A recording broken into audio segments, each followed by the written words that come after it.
when science fails you. This elixir will give you faith again.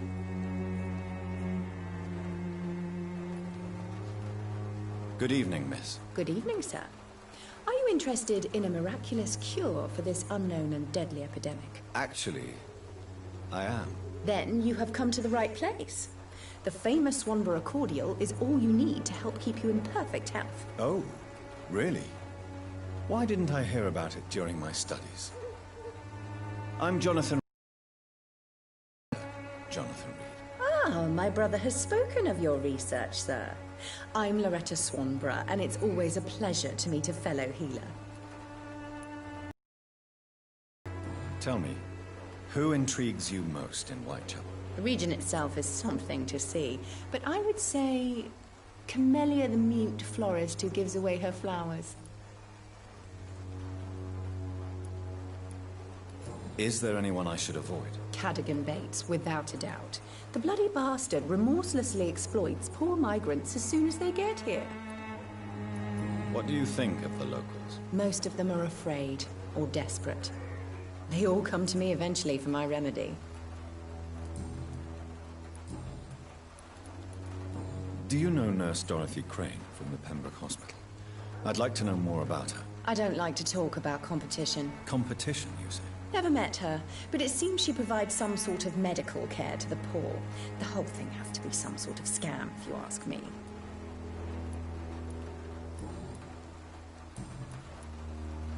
I'd like to see what kind of medicine you're selling.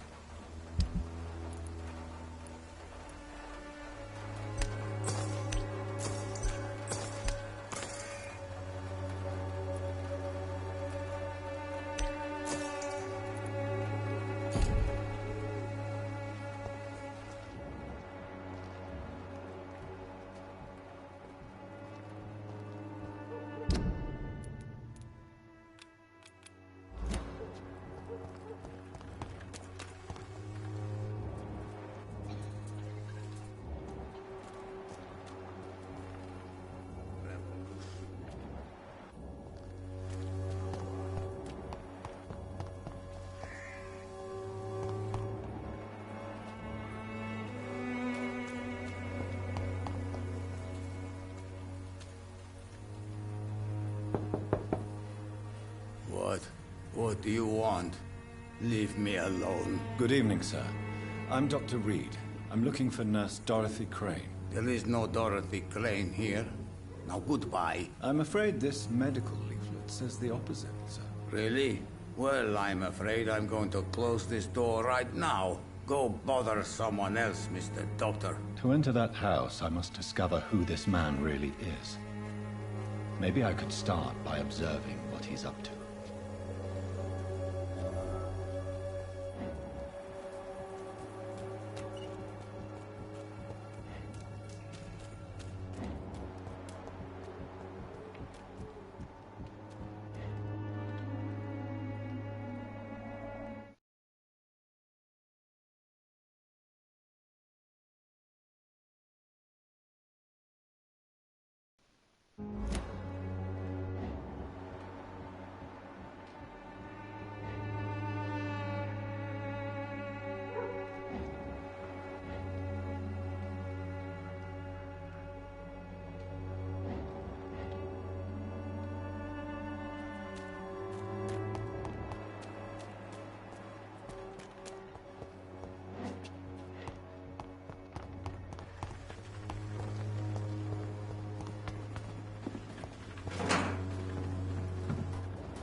I cannot enter.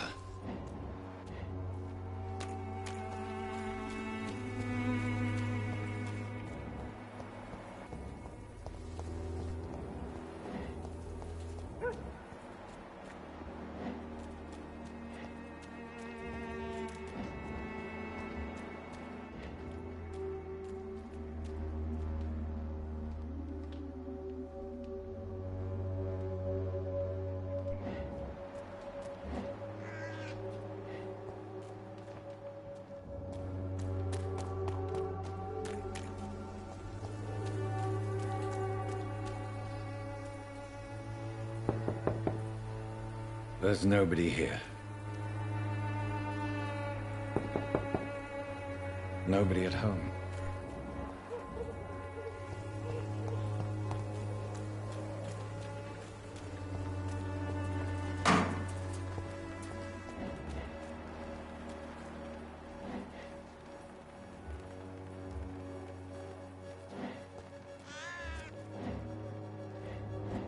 It's locked, all right.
A strange man was at the door with a pass for our medical facility. I refused him entry. Darius, how could you know he didn't need our help? His clothes were too finely tailored to be from Whitechapel. Perhaps just a friend of that stray poet who is always about. Richard Nethercott? No, not of the same cloth, this man. I suspect some machination from that journalist. Clayton Darby. Is he still asking questions? Yes. I saw him drifting around St. Mary's Church. I swear he is tracking me just downwind.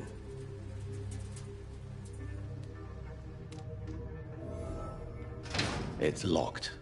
I must talk to that journalist or the poet. They must know about Darius. Nearby the church they just mentioned.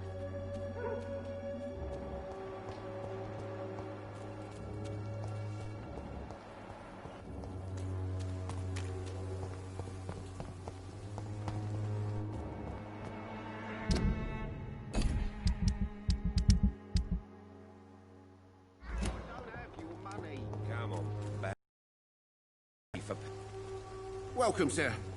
Please, take a browse of my wares. I'm Dr. Reed. I would like to ask you a few questions, if you don't mind. Doctor? Interesting. I'm Barrett Lewis. Usually I don't have time to waste with talk, but at this hour of the night I can hardly refuse. Have you heard of a nurse called Dorothy Crane? Nurse Crane? So the bitch really is a nurse, then? Always thought she was just some crafty foreigner, that one.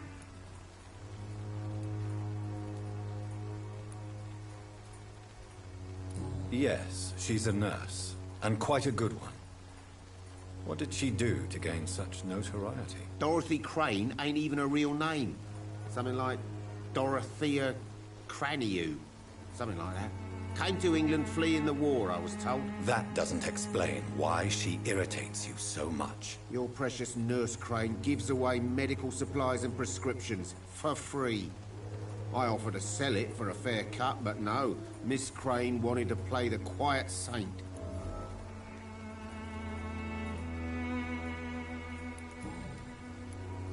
How is business around here? Business? I have no business. Between this racket, theft, and customers getting scared, I'm losing money every day. I see.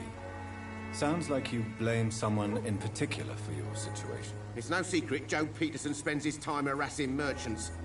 But with me, he's trying to put me out of business once and for all. As a merchant, you see Whitechapel every day. Have you noticed anything out of the ordinary recently? What you mean besides the epidemic, the war, and all the usual crap? As long as I can remember, this part of town has been a bottomless pit, and no sign of the bottom yet. Violence is increasing in the borough. Yeah. A few nights ago, some blokes jumped me. Came out of one of the condemned workshops. Fever, madness, something like that. Where did this happen? Why did you go there? In the closed workshops nearby. I worked there as an apprentice in better days. Now I only go to find trinkets or tools. Too bad I was mugged, though. There was good money in that little box of loot I lost. Have you been hurt? No, but that's only because I ran like hell. Those men were raving lunatics, I tell you. Not even able to speak anymore, just screaming.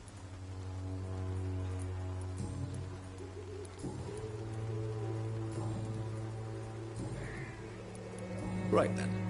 Show me what you have.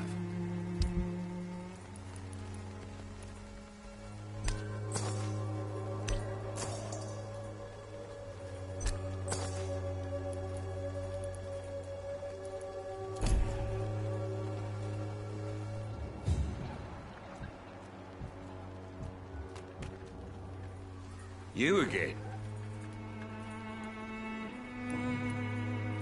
How did you become the local bully everyone is afraid of, Joe? There's no pride in roughing up poor bastards. But this is the only job I've found. And it pays well, too. A job?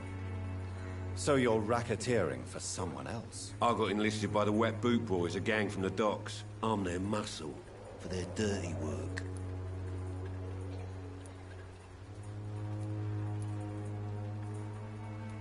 You survive at any cost, even at the expense of others. Perhaps that's just the law of nature. I don't care what you think, sir.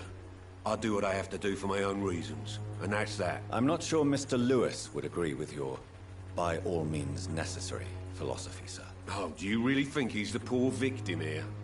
Barrett can be as sneaky as anyone. Long ago, I even called the bastard my best friend.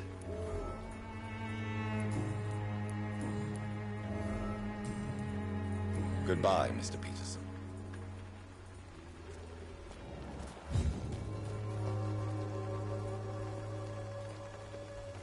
Fancy buying something, sir? You never lose your focus, do you?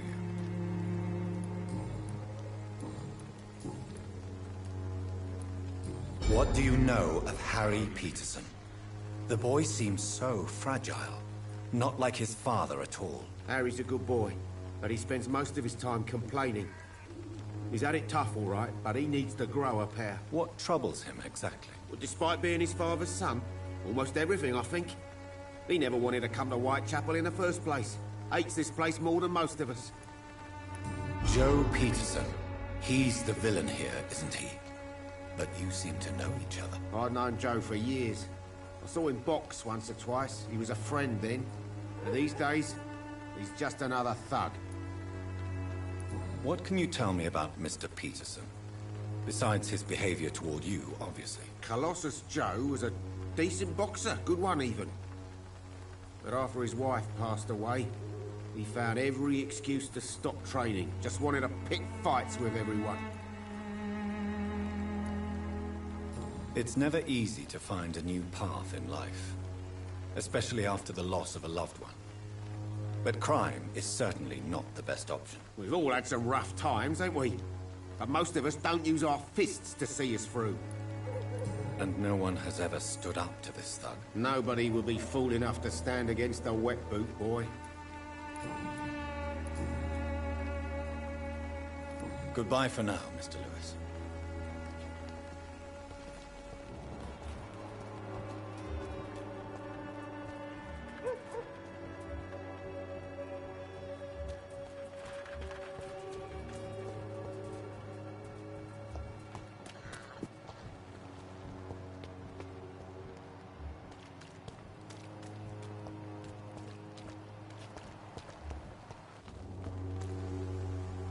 Don't be shy, handsome. What can Christina do for you? I'm not looking for what you're selling. But I'd like to ask you a few questions, if I may. I'm a doctor. Dr. Reed. All right then, but be quick. Though I usually get paid when I open my mouth. Christina, have you been examined? The epidemic is spreading fast in London, and you could be exposed. Or expose others. I don't like doctors or hospitals, but I don't like you asking questions.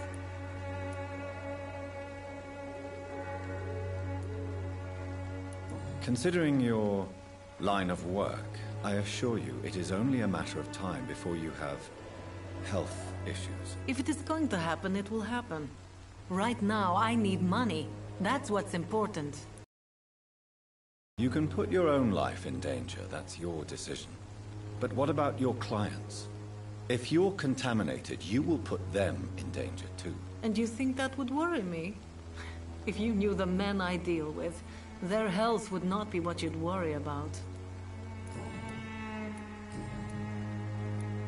Do you know Nurse Dorothy Crane from the Pembroke Hospital? Anything you can tell me about her would be helpful. I don't know her, but I know her name is Dorothea Crăciunescu. She came from Romania like me and many others. You seem to respect her. Dorothea helps the sick people of Whitechapel. Everyone should respect that. Tell me about yourself. Are you joking with me? People don't usually come to see me for conversation. I have no interest in your work. I am, however, curious as to what led you into this career. Short story. The war, exile, and England. This country is not especially welcoming. I've been refused many jobs because of where I am from. I had few options left. I always thought I was the master of my own fate. But now I know we don't always have control over our lives. I don't judge you. You know, this money is not only for me. I have good reasons to need this money quickly, but it is not your concern, Doctor. Goodbye.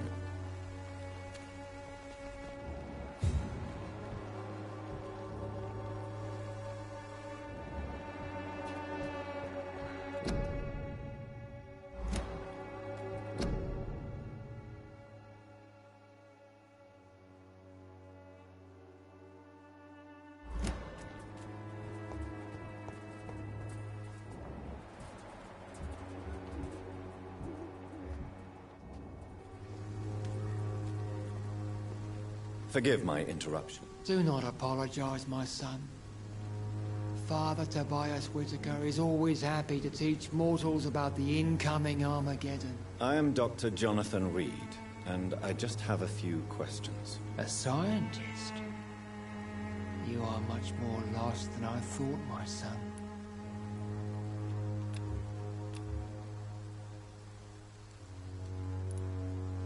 Do you know Nurse Dorothy Crane from the Pembroke Hospital? I'd like to know more about her. I don't like the liberal ideas of nurses, but I especially abhor that Nurse Crane you mentioned. Why do you hate Nurse Crane more than other nurses? Before coming to London, she was a member of the communist resistance in her country. That's what happens when you let a woman get involved in politics. So, you're not exactly a fan of Florence Nightingale's work. But nurses are essential for modern healthcare. Nuns should be the only women allowed to take care of male patients. It's obvious only they have the necessary moral fiber. What do you mean when you say that I am more lost than you thought? All scientists are entangled in a world of causes and consequences. And most of them can't see the plain truth. Quite a judgmental opinion, if you ask me. But what do I know? Blinded by science as I am. But you are seeking answers, aren't you? Answers about the Armageddon about to strike the city. Answers about the hidden truth. I am. But the answers I seek are based on facts, not superstition.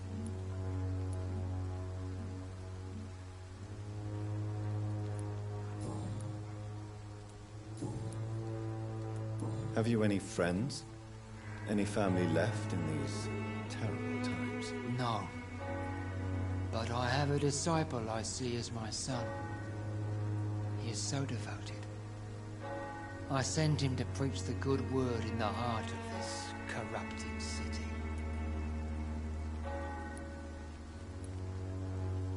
You sent him on some preaching crusade during the epidemic. As a true believer, Samuel will fear no evil while he walks through the valley of the shadow of death.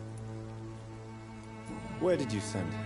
I sent Samuel to the Stonebridge Cemetery, where the pestilence and evil grows night after night.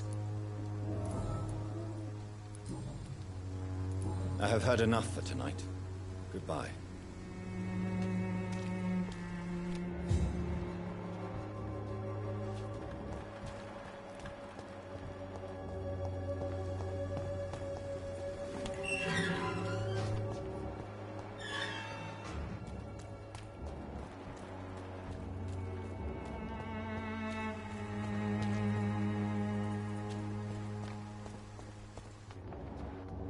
Pay me a glass.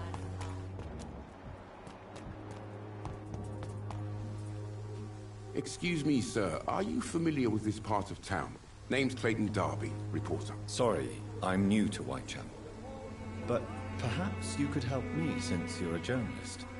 My name is Jonathan Reed. Dr. Reed, the famous surgeon. I'll gladly help if I'm able, sir.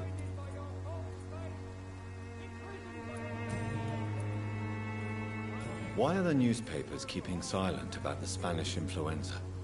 It's as though none of you care. There's a war going on.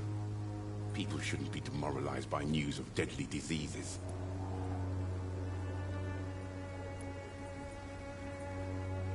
It's a disgrace. People are left to die alone. No one is properly informed of the risks. These are bad times indeed. So much for the glorious British Empire. What is a journalist doing in this borough after sunset? He goes where none of his colleagues would dare to go, to inform the country. So you risk your life to reveal the truth. I saw many reporters do the same during the war. Whitechapel is the crucible of so many untold stories and tragedies. I want people to know them. That's quite honorable of you. But is the public interested? Not at all, sir. And that's why I'm an independent journalist, hoping to sell some stories.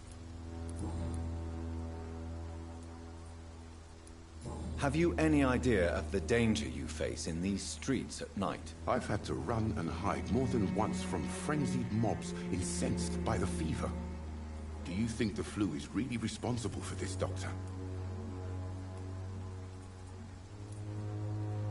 I'm convinced there is more at work here than a simple epidemic. Really? To be honest, I could say the same. Some of the sick I saw or heard of. My God, what happened to them? Christina Popper claims she sells her body because she can't find any other work. Do you believe her? Of course I do. Her story is exactly what I want my readers to understand. We live in an intolerant and divided nation. Do you think things will ever change, Mr. Darby? I believe the situation can only improve. And now that women can vote, I'm convinced things will change.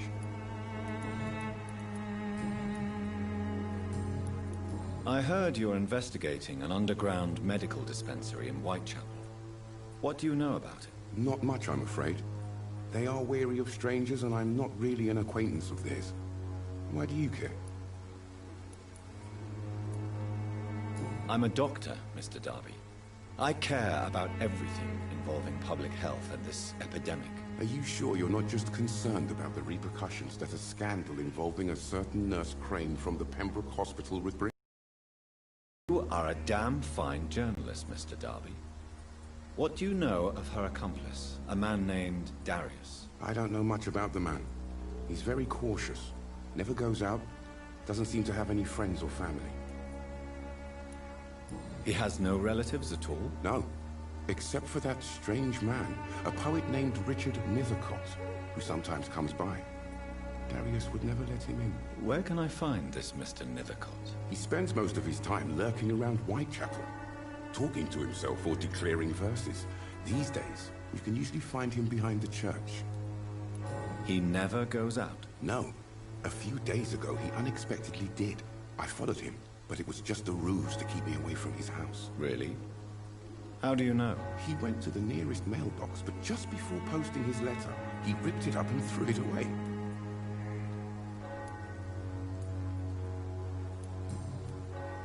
Goodbye, Mr. Darby. Farewell.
This could be the box Lewis thought he lost.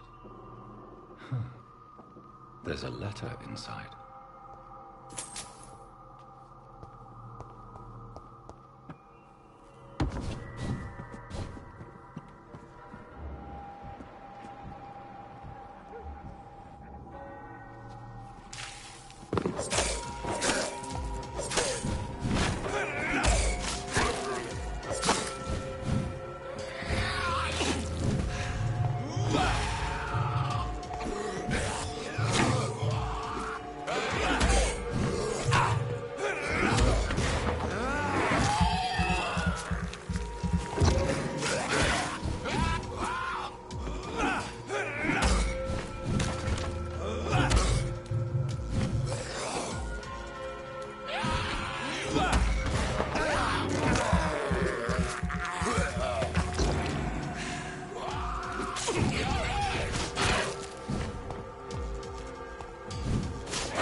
A love letter from Joe Peterson's wife, addressed to Barrett Lewis. Who should I give it to, I wonder?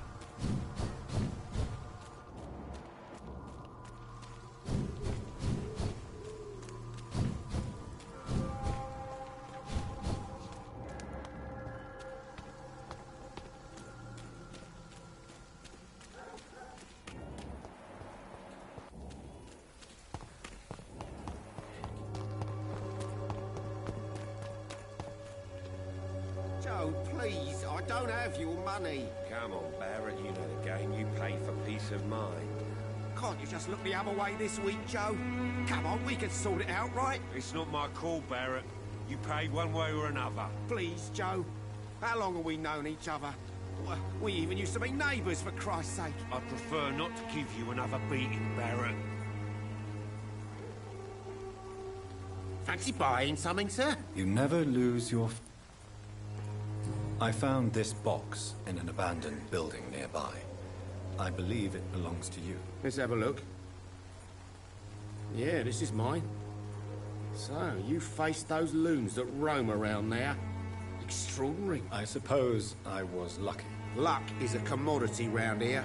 Yours should be properly rewarded. About this package, it's not just tools and trinkets, is it? I want to be rude or anything after your kind gesture, but it's none of your business.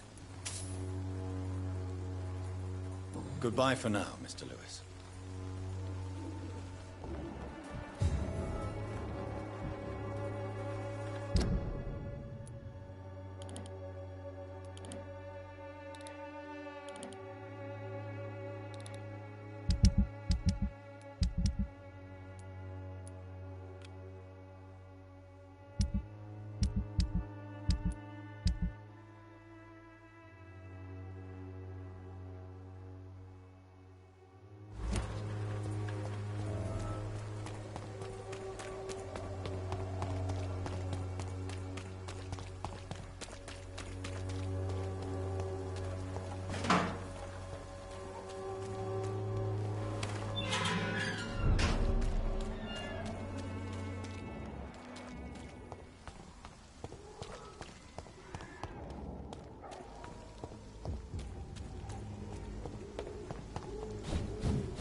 This is despicable.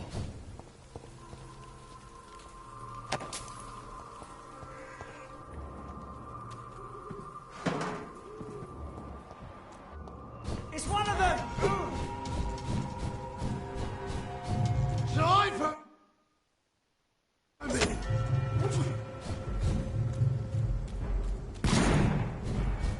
Elise! Elise!